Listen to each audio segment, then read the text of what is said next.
যেদিন আমার মা মারা যায় সেদিনই সে বিয়ে করে অন্যের ঘরে চলে যায়। হ্যাঁ, তাকে আমি দেখাতে পারিনি এই বুকের ভিতরের কষ্টটা। তো চলুন এই ছোট্ট একটি জীবন কাহিনী শুনে আসি।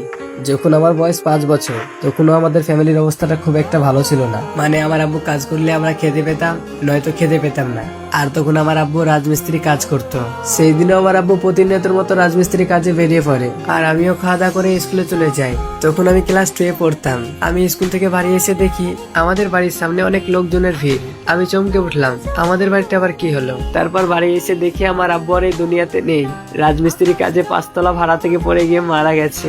আমার আম্মু চিৎকার করে কান্না করছে। আম্মুর কান্না দেখে আমিও কান্না করতে শুরু করলাম। তারপর আমার আম্মু আমাকে বুকে জড়িয়ে ধরে বলল, বাবা রে, তুই কান্না করিস না, আমি তো আছি বেঁচে, আমি তোকে মানুষের মতো মানুষ করব। তারপর আমার আম্মু আমাকে মানুষের মতো মানুষ করার জন্য দিন রাত পরিশ্রম করতে শুরু করলো। দিনকে দিন, রাতকে রাত মনে করতো না। সারাদিন লোকের দুয়ারে দুয়ারে কাজ করে এসে রাত্রে আবার পিড়ি বাঁধতো, আর আমি আম্মুর পাশে বসে পড়াশোনা করতাম। পড়াশোনা করতে করতে কখন জানি ঘুমিয়ে যেতাম। সকালে ঘুম থেকে উঠে দেখতাম আমি বিছানায় শুয়ে আছি, কিন্তু আমার আম্মুকে দেখতে পেতাম না। আম্মু চলে যেত লোকের দুয়ারে দুয়ারে কাজ করতে, কিন্তু আমার জন্য খাবার রেডি করে যেত, স্কুল ব্যাগটা রেডি করে যেত।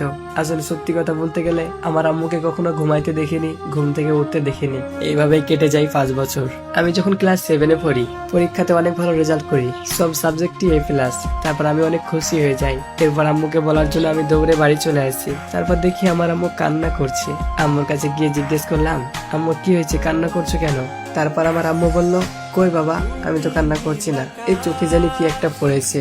আসলে তখন আমি অনেক ছোট ছিলাম, তো তাই অত কিছু বুঝতাম না। তারপর আমি বললাম, ও আচ্ছা, জানো আম্মু, আমি পরীক্ষাতে অনেক ভালো রেজাল্ট করেছি। আম্মু অনেক খুশি হয়ে চোখের জল মুছে আমাকে জড়িয়ে ধরে বলল, বাবা রে, তোকে না অনেক স্বপ্ন দেখেছি, তুই মানুষের মতো মানুষ হবি। আমি তোর জন্য সবসময় দোয়া করি, দেখবি তুই জীবনে একদিন অনেক বড় মানুষ হবি। তারপর আমার আম্মু বলল, ঠিক আছে, তুই এখন হাত মুখ ধুয়ে তোকে খাবার খাওয়াই দি। তারপর আমার আম্মু আমাকে খাবার খাওয়াই দিচ্ছে, আর একটা হাত দিয়ে চোখের পানি বসছে। আমার আম্মুকে বলছি, কি হয়েছে আম্মু, তুমি কান্না করছো কেন? তারপর আমার আম্মু বলল, কিছু হয়নি বাবা, তুই খা। আসলে আমার আম্মুর চোখে পানি দেখলে আমারও মনটা খারাপ হয়ে যেত। তো যাই হোক, আমি ক্লাস 7-এ ভালো রেজাল্ট করার কারণে ক্লাস 8-এ আমার রোল নাম্বার হয় 1। আর ক্লাস 8-এ কিন্তু আমার একটা মেয়েকে ভালো লেগে যায়, ভীষণ ভালো লেগে যায়। আমাদের সঙ্গে পড়াশোনা করতো। ওর রোল নাম্বার ছিল 2 আর নাম ছিল রুমা। কিন্তু সে প্রতিদিন স্কুল আসতো না, কারণ তার স্কুল ছিল দুটো, একটা ইংলিশ মিডিয়াম আর একটা সরকারি। রুমা আমাদের স্কুল কমই আসতো, ইংলিশ মিডিয়ামই যেত, কিন্তু তাকে তো অনেক ভালো লেগেছিল। ওকে একবার না দেখলে আমার মনটা জানি কেমন করতো। আমি প্রতিদিন স্কুলের বারান্দায় দাঁড়িয়ে গেটের দিকে চেয়ে থাকতাম, সে কবে স্কুল আসবে। এইভাবেই 10-12 দিন কেটে যাওয়ার পর আমি দেখি সে স্কুলের গেট দিয়ে স্কুলের ভিতরে আসছে। আমার মনটা অনেক শান্তি পায়। তারপরে সে ক্লাসে ঢুকে যায়। সে ক্লাসে ঢুকে গেল আর আমি কি বাইরে বসে বসে আঙ্গুল চুষবো? না, আমিও তার পেছন পেছন ক্লাসের ভিতরে চলে যাই। আমি ফার্স্ট বেঞ্চে বসি, আর আমার ওই পাশে রুমা বসে। আর কিছুক্ষণ বাদে ক্লাস শুরু হয়ে যায়। আমি রুমার দিকে এমন ভাবেই চেয়েছিলাম আমি ওকে নিয়ে স্বপ্নের দেশে চলে গেছিলাম। এইদিকে যে স্যারে পড়াচ্ছিল তাতে আমার কোনো ধ্যানই ছিল না। প্রায় 10 মিনিট পর স্যার আমাকে ডাকে, কিন্তু আমি বুঝতেই পারিনি স্যার আমাকে ডাকতেই আছে, আমি শুনতেই পাইনি। তারপরে স্যার একটা জোরে ধমক দিয়ে বলল, এই জিহান, তোকে ডাকছিস, তুই শুনতে পাচ্ছিস না? এরপর আমি শুনতে পেয়ে বললাম, হ্যাঁ স্যার বলুন। তুই ওইদিকে কি দেখছিলি এভাবে? তুই কোন ভাবনায় ছিলি? তোকে আমি ডাকতেই আছি, তুই শুনতে পাচ্ছিস না? এরপর স্যারকে বললাম, স্যার আমার শরীরটা একটু অসুস্থ মনে হচ্ছিল, তাই মাথাটা কাত করে একটু বিশ্রাম নিচ্ছিলাম। এরপর স্যার বলল, ও ঠিক আছে, বিশ্রাম নে। তারপর আমার আরো ভালো হয়ে যায়। রুমার দিকে আমি একভাবে তাকিয়ে আছি, তাকে নিয়ে স্বপ্নের দেশে আবারও চলে যাই। তারপরে আরো কয়েকটা ক্লাস হওয়ার পর টিফিন সময় চলে আসে। সবাই আপন আপন টিফিন করতে চলে যায়, কিন্তু রুমা যায় না। রুমা রুমের মাঝে একা বসে আছে। আমি ভাবলাম এই একটা সুযোগ, যাই ওর সঙ্গে একটু কথা বলার চেষ্টা করি। কিন্তু না, ওর কথাই ভাবছিলাম আমি স্কুলের বারান্দায় দাঁড়িয়ে দাঁড়িয়ে, কিন্তু আমার পিছন দিয়ে কখন জানি রুম থেকে বেরিয়ে চলে গেছে। তারপর তাকে অনেক টিফিনে খোঁজাখুঁজি করলাম, তবে টিফিন সময় কোথাও পেলাম না। আমি রুমের ভিতর মন খারাপ করে বসে আছি। তারপরে আমার ওখানে চোখ যায় যেখানে রুমা বসেছিল, ওখানে তার ব্যাগটাও নেই। এরপর আমি বুঝতে পারলাম সে বাড়ি চলে গেছে। এরপরে স্কুল ছুটি হওয়ার পর মন খারাপ করে আমিও বাড়ি চলে যাই। আমাকে কিছুই ভালো লাগছিল না, সবসময় শুধু তারই কথা মনে পড়ছিল। পরের দিন আমি আবারও স্কুল চলে আসি। হ্যাঁ, আমি জানি সে প্রতিদিন স্কুল আসে না, তারপরে ভাবলাম যদি সে আসে। স্কুল যাওয়ার পর দেখতে পাই সে স্কুল আসেনি। আমি বারান্দায় মন খারাপ করে দাঁড়িয়ে আছি। আজকে যদি স্কুল আসতো তাহলে সব থেকে ভালো হতো। এইসব ভাবতে ভাবতেই দেখতে পাই সে স্কুলের গেট দিয়ে ভিতরে আসছে। আমি অনেক খুশি হয়ে যাই। তারপর ওকে আমি অনেক ফলো করতে লাগলাম, আর ভাবছি আজকে কোথায় হারিয়ে যাবা তুমি। এতটাই ফলো করতে লাগলাম যে আমার চোখ থেকে ওকে আড়াল হতে দিয়েছিলাম না। এরপর ক্লাস হয়, ক্লাসের পর টিফিন সময় চলে আসে। আমি ভাবলাম সে মনে হয় টিফিন সময় আজকেও চলে যাবে বাড়ি, কিন্তু না, আজকে সে বাড়ি যায়নি। ও একটা ওর ফ্রেন্ডের সঙ্গে স্কুল মাঠে চলে যায়। আমি ওকে ফলো করছিলাম, ওর পিছু পিছু আমিও যাচ্ছিলাম। তারপর ও একটু একটু বুঝতে পেরে যায় যে আমি ওকে ফলো করছি, অনেক ফলো করছি। তারপরে আমি যা বুঝতে পেরেছিলাম, তবে সে বিরক্ত হয়নি, খুশি হয়েছিল কিছুটা হলেও। সেদিন আমি টিফিন সময় আমি নিজে টিফিন না করে শুধু তাকে দেখছিলাম। তো যাই হোক, স্কুল ছুটি হওয়ার পর আমার মাথায় একটাই টেনশন যে আজকে না হলে পরপর 2 দিন স্কুল আসলো, সে তো আর প্রতিদিন আসবে না, আর তাকে না দেখে তো আমি থাকতে পারবো না। কি করা যায়। তারপরে ব্যাস একটা মাথায় বুদ্ধি আসলো, আজকে ওর পেছন পেছন আমি ওদের বাড়ি পর্যন্ত যাব, ওদের বাড়িটা চিনে আসবো, তারপর ওদের দিকে আমি প্রতিদিন ঘুরতে যাব, শুধু তাকে এক পলক দেখার জন্য। এরপর আমি সেটাই করলাম, তার পিছন পিছন আমি যেতে থাকলাম। ও বুঝতে পেরে গেছিল আমি ওর পিছন পিছন যাচ্ছি। ইস, ও যখন পিছন ফিরে তাকাচ্ছিল তখন তার মায়াবী চোখ আর চুলগুলো ফুরফুরে বাতাসে উঠছিল, আর আমার চোখ শুধু তার দিকে চেয়েছিল। তারপরে কখন জানি ওদের বাড়ি পৌঁছে যায়। ও বাড়ি ঢোকার সময় আমাকে পিছন ফিরে একবার দেখে যায়। আমি যেন তার প্রতি আরো দুর্বল হয়ে পড়লাম, ওর তাকানোর স্টাইল আরো তার প্রতি আমি ঘ্যান হয়ে যায়। তারপর ওখান থেকে আমি বাড়ি চলে আসি। বাড়ি এসে আম্মুকে সবকিছু খুলে বললাম। আম্মু বলল, তাই নাকি বাবা, কই আমাকে দেখাস তো, এত ভালোবাসিস তুই? আমি বললাম, হ্যাঁ আম্মু, তুমি দেখলে একবারই পছন্দ করে নিবে, অনেক সুন্দর, অনেক মায়াবী। তারপর আমার আম্মু বলল, আচ্ছা ঠিক আছে, যা এখন হাত মুখ ধুয়ে খাওয়া দাওয়া করবি। তারপর খাওয়া দাওয়া করে আমি আবার রুমাদের বাড়ির ওদিকে চলে যাই তাকে এক নজর দেখার জন্য। আজকে স্কুলে দেখেছি রুমাকে, তারপর আবারও দেখতে ইচ্ছে করছে, তাই আমি সার্কেল নিয়ে চলে যাই ওদের দিয়ে ঘুরতে। এরপর দেখতে পাই ও ছাদের ওপর বসে আছে, আর মনে হয় অপেক্ষা করছিল আমার জন্য। তাকে একবার দেখে মাথাটাকে নিচু করে আমি ওখান থেকে চলে আসি।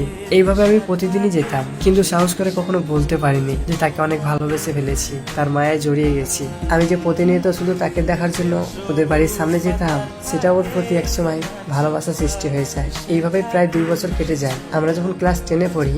আর হ্যাঁ, আরেকটা কথা বলি, রুমা কিন্তু আগে আমাদের স্কুল কম আসতো, ইংলিশ মিডিয়ামে বেশি যেত, কিন্তু প্রতিনিয়ত তার চোখের সামনে ঘোরাঘুরির কারণে একসময় আমার জন্য তার মনে ভালোবাসা সৃষ্টি হয়। তবে এই বোকা মন এখনো বলতে পারেনি যে তাকে কতটা ভালোবাসে। রুমা এখন প্রায় স্কুল আসতো শুধু আমার মুখ থেকে শোনার জন্য যে আমি ওকে অনেক ভালোবাসি। আমরা দুজন জানি, আমরা দুজন পছন্দ করি, তারপরে এই বোকা মনটা সাহস করে কখনো বলতে পারেনি। আর রুমা চাইতো আমি যেন তাকে নিজে থেকে প্রপোজ করি। এইভাবে কেটে যায় আরো কয়েক মাস। একসময় এই বিষয়টা রুমা সহ্য করতে না পেরে আমার গালে একটা কোষে থাপ্পড় মেরে বলল, এই শয়তান, তুই কি চাস? তুই কি আমাকে বাঁচতে দিবি না? তোর জন্য আমি আস্তে আস্তে মরে যাচ্ছি, তুই কি চোখে দেখতে পাস না? তারপর আমি ভয়ে ভয়ে বললাম, কি ক্ষতি করেছি তোমার? আমাকে থাপ্পড় মারলা কেন? তারপর রুমা বলল, কি ক্ষতি করেছিস জানিস না? প্রতিদিন আমার বাড়ির সামনে যেতিস শুধু আমাকে দেখার জন্য, আর তুই আসবি জানি, তার জন্য আমি অপেক্ষা করতাম। এইভাবে প্রতিনিয়ত দেখতে দেখতে আমি তোর প্রতি পাগল হয়ে গেছি। তুই আমাকে এত ভালোবাসিস, কিন্তু আজ দেখ তুই মুখ ফুটে বলতে পারিস না। তারপর আমি বললাম, হ্যাঁ, তোকে অনেক ভালোবাসি, এতটাই ভালোবাসি যে তোর চোখে চোখ পড়লে আমি মাথাটাকে নিচু করে হেঁটে চলে যাই। অনেক ভালোবাসি ঠিকই, তারপরও কেন জানি অনেক ভয় হয়। আজ তুই আমার ভয়টা কমিয়ে দিয়েছিস। অনেক ভালোবাসি তোকে, অনেক, কখনোই মুখ ফুটে বলতে পারিনি। তারপরে এইভাবে আমাদের সম্পর্কটা 2 বছর কেটে যায়। আমাদের সম্পর্কটা সবকিছু ঠিকঠাকই চলছিল। এরই মধ্যে আমার আম্মু অসুস্থ হয়ে পড়ে, আর এমন একটা আমার আম্মুর রোগ হয় যা এটা একদিনে হয়নি। ওই যে মনে আছে, আমার আম্মু মাঝে মাঝে কান্না করতো, আমি তখন বুঝতে পারিনি, অনেক ছোট ছিলাম। তখন আম্মুর অনেক কষ্ট হতো, পেটে যন্ত্রণা করতো। আমার জন্য দিন রাত পরিশ্রম করতে করতে আম্মু নিজের জন্য চিকিৎসাটাও পর্যন্ত করতে পারেনি। আমি যখন থেকে জানতে পারলাম, তখন থেকে আম্মুকে নিয়ে অনেক ব্যস্ত হয়ে পড়লাম, কারণ এই দুনিয়াতে আমার আপন বলতে আম্মু ছাড়া আর কেউ নাই। আমার আম্মুর চিকিৎসা করার জন্য আমাদের যেটুকু জমি জায়গা ছিল সবকিছু বিক্রি করে ফেলি। তারপরে আমার আম্মুকে চিকিৎসা করতে শুরু করি। আমি এদিকে আম্মুকে নিয়ে অনেক ব্যস্ত হয়ে পড়ি। রুমাকে তেমন একটা সময় দিতে পারতাম না, তবে রুমা জানতো আমার আম্মু অসুস্থ। একদিন রুমা দেখতেও আসে আমার আম্মুকে। তারপর আমার আম্মুকে সারাদিন সময় দিয়ে রাত্রে যখন আমি ফোন করতাম রুমাকে ব্যস্ত পেতাম। তারপর রুমা আমাকে ইগনোর করতে শুরু করলো, ব্যস্ততা দেখাতে শুরু করলো। আমার আম্মুর অবস্থাটাও খুব একটা ভালো না, আমার অনেক কষ্ট হচ্ছিল। আম্মুর এই অবস্থা দেখে আর রুমার ব্যবহার দেখে আমি একদম জেদ করে বললাম রুমাকে, আচ্ছা তুমি আমার সঙ্গে এমনটা করছো কেন? আমাকে কেন কষ্ট দিচ্ছ? তুমি কি আমার আম্মুর অবস্থা বুঝতে পারছো না? তুমি একটু বোঝার চেষ্টা করো, আমার অনেক কষ্ট হচ্ছে, আমি থাকতে পারছি না। এদিকে আম্মুর এই অবস্থা আর এদিকে তোমার ব্যস্ততা, তুমি কেন বুঝতে পারছো না? একটু বোঝার চেষ্টা করো। এখন এই খারাপ সময় তুমি যদি পাশে না থাকো তাহলে কে থাকবে? তারপর রুমা যা বললো পুরো রুহ পর্যন্ত কেঁপে উঠলো। রুমা বলল, এই তুমি আমাকে কি বুঝাবা? তোমার কি আছে? বাড়ি আছে, গাড়ি আছে, আমাকে ভালো রাখতে পারবা? ঠিক মতো 3 বেলা খাইতে দিতে পারবা? পড়তে দিতে পারবা? তা তো পারবা না। তাহলে ভালোবাসা দিয়ে কি হবে? ভালোবাসা দিয়ে সংসার চলবে? ভালোবাসা দিয়ে জীবন চলবে? রুমার মুখ থেকে এইসব কথা শুনে আমার বুকটা পুরো কেঁপে উঠলো। তারপরে রুমা আবারও বলল, আর হ্যাঁ, 3 দিন পর আমার বিয়ে, আমাকে আর ফোন টোন করবা না, আমি তোমাকে ব্লক করে দিচ্ছি, তুমি ফোন করলো আর আমাকে পাবা না। এই বলে সে ফোন কেটে দেয়। আমার বুকটা পুরো মেঘলা আকাশের মতো ফেটে তছনছ হয়ে গেল। সে কখনোই বুঝলো না আমার চোখে পানি। আমার আম্মু বুঝতে পারছিল আমি অনেক কষ্ট পাচ্ছি। আমার টেনশন করতে করতে আমার আম্মু আরো অসুস্থ হয়ে পড়লো। এতটাই অসুস্থ হয়ে গেছিল যে যেই দিন রুমার বিয়ে সেই দিনই আমার আম্মু মারা যায়। আর কি বলবো, আমি জীবনে এর থেকে বেশি কষ্ট আর কি করে মানুষ পাই সেটা আর আমার জানা নাই, আমার কেউ নাই। তো এই ছিল আমাদের আজকের গল্প। আর এরকম নতুন নতুন গল্প দিতে চাইলে অবশ্যই রাজভাই পেজটিকে ফলো করে আমাকে নক দিবেন। পুরো ভিডিওটা দেখার জন্য অসংখ্য ধন্যবাদ। ভালো থাকবেন।